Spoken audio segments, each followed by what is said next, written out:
It's been a long time, but I am back with another Q&A video where I'm taking 10 of your questions from the comments, from Twitter, from Facebook, from Reddit, and I am going to answer them all in this video.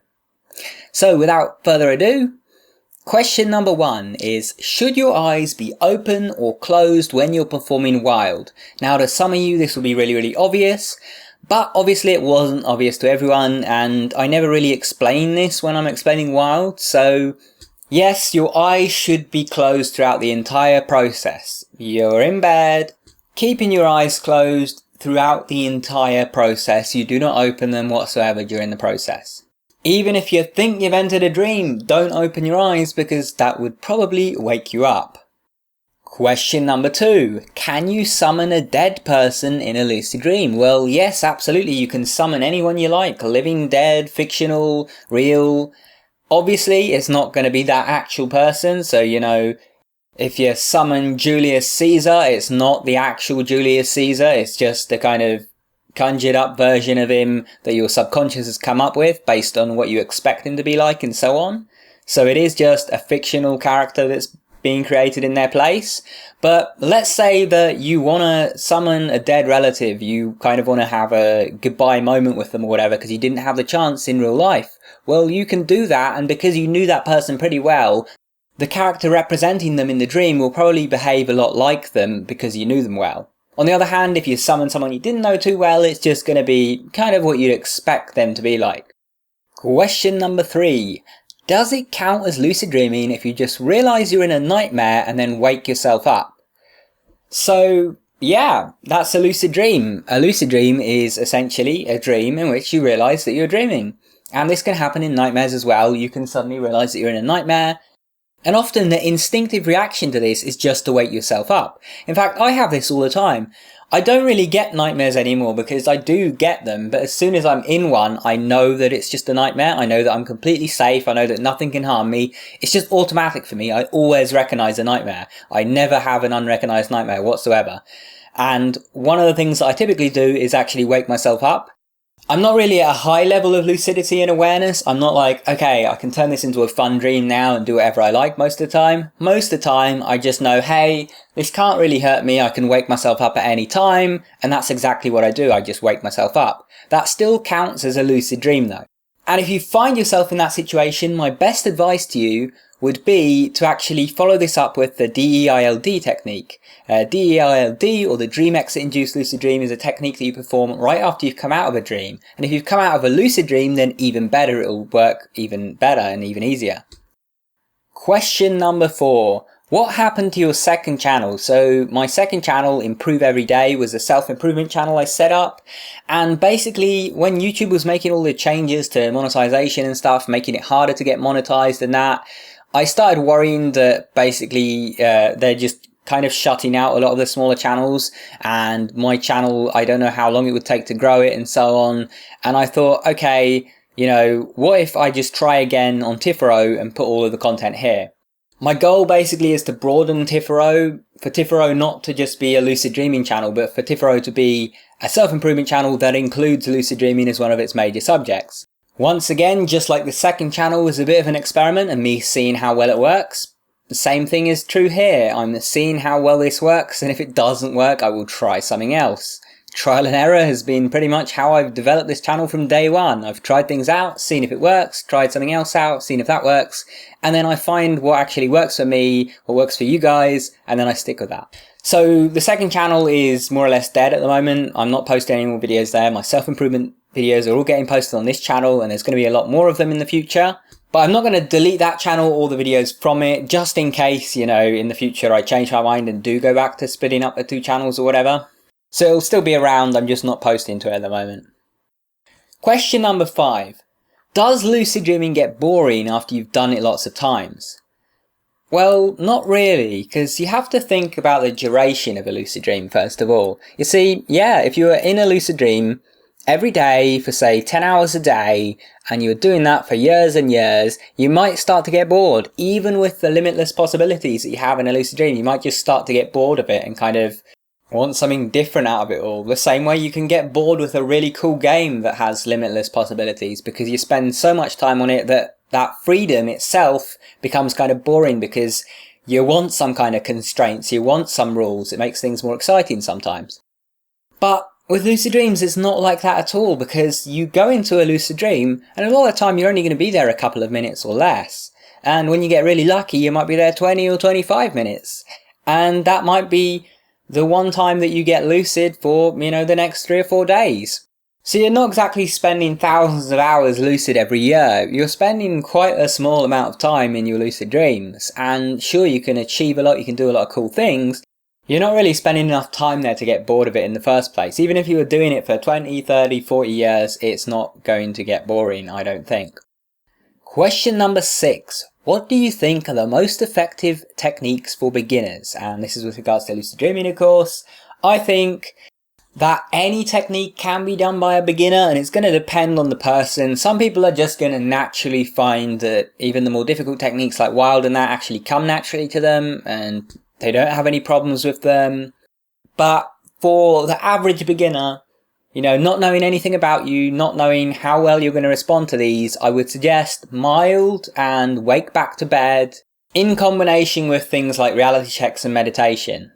Basically, mild and wake back to bed, it's very, very hard to screw those techniques up, which is a real advantage when you're a beginner. Because when you're a beginner, you might not understand some of the instructions.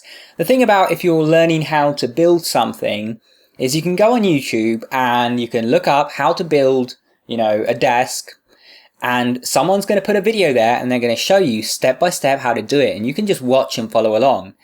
When someone's explaining to you how to do wild, they can't show you how to do it because it's an entirely internal experience. So they can only convey it as best as they can in a way that you'll hopefully understand. But, people have different ways of explaining things. All of the information that's important might not come across.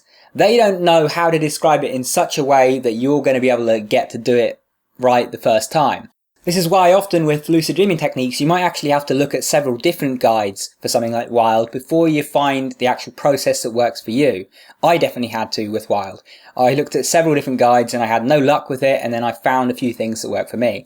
But basically, the less that you have to figure out by yourself, the less you can screw up through misunderstanding, the more likely a technique is to work for you as a beginner, because that whole lost in translation part of not understanding a particular part of a technique can be what makes or breaks the technique in the first place. If you clearly understand all of the steps, then chances are you will have good results with it. But if you don't, then you won't. So better to pick something simple, start with that, and then once you've got some results with that, then you can experiment a bit. Question number 7. Do sleeping medications affect your ability to lucid dream? Now, this is going to depend on the sleeping medication, but typically things that are prescribed for sleep would be things like benzodiazepines and things like Ambien and that. And these classes of substance typically inhibit REM sleep, so they will reduce the amount of time that you spend in REM.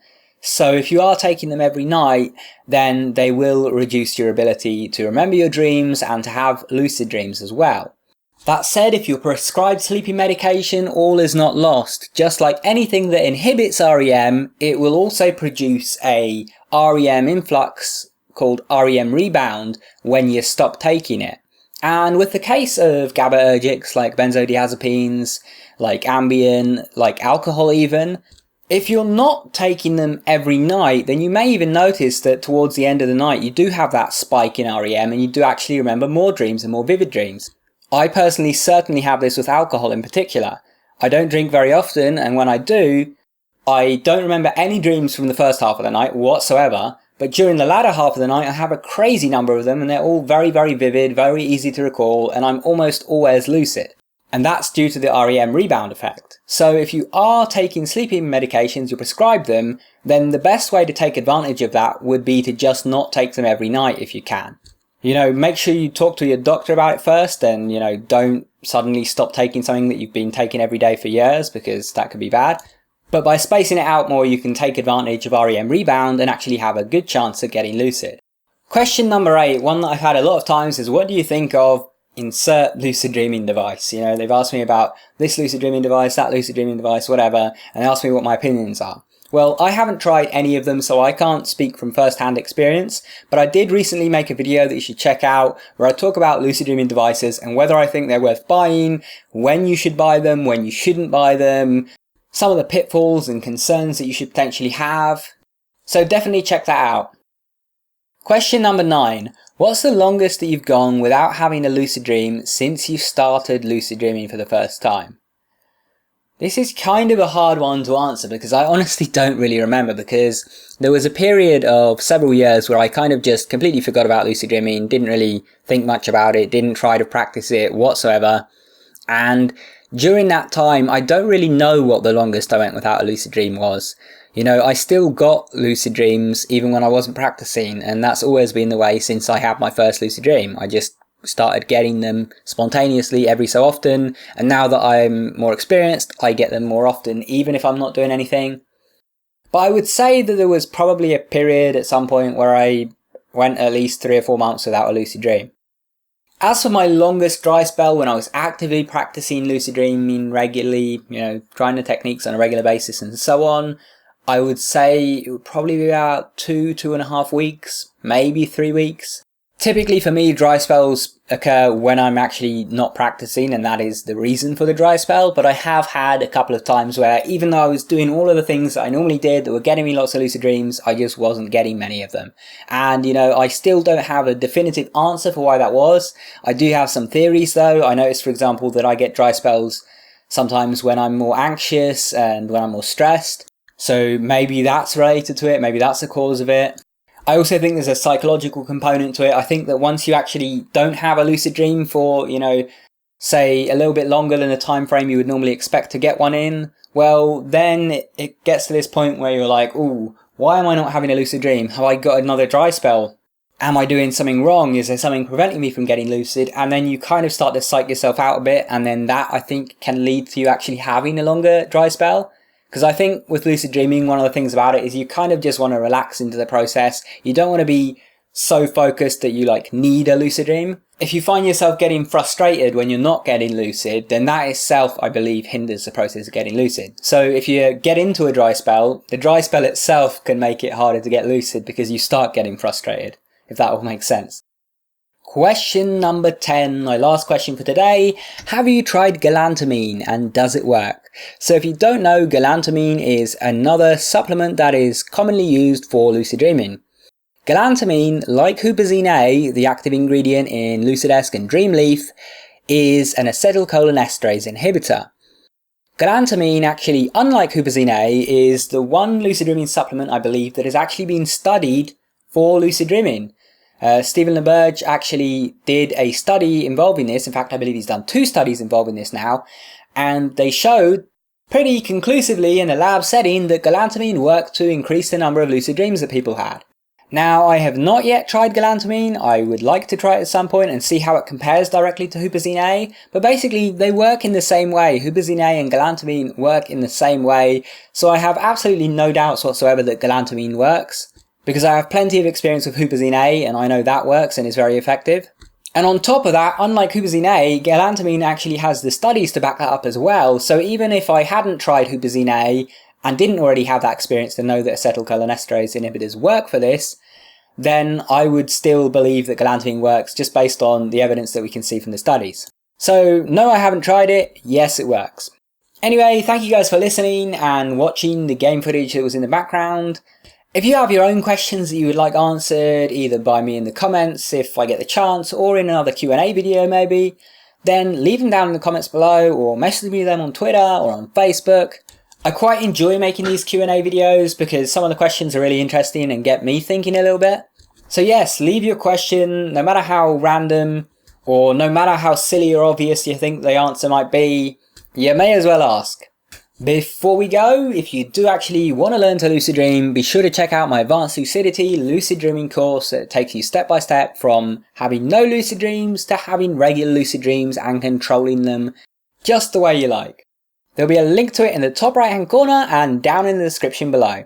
Anyway, thank you guys for listening and watching once again. If you liked the video, make sure to subscribe for more videos like this and enable notifications with the little bell icon. If you want to support the channel or you just want access to some of my exclusive content that I post over there, then definitely go check out my Patreon page. And if you want to keep watching, pick one of the videos on screen, go watch that, and I will see you soon. Take care.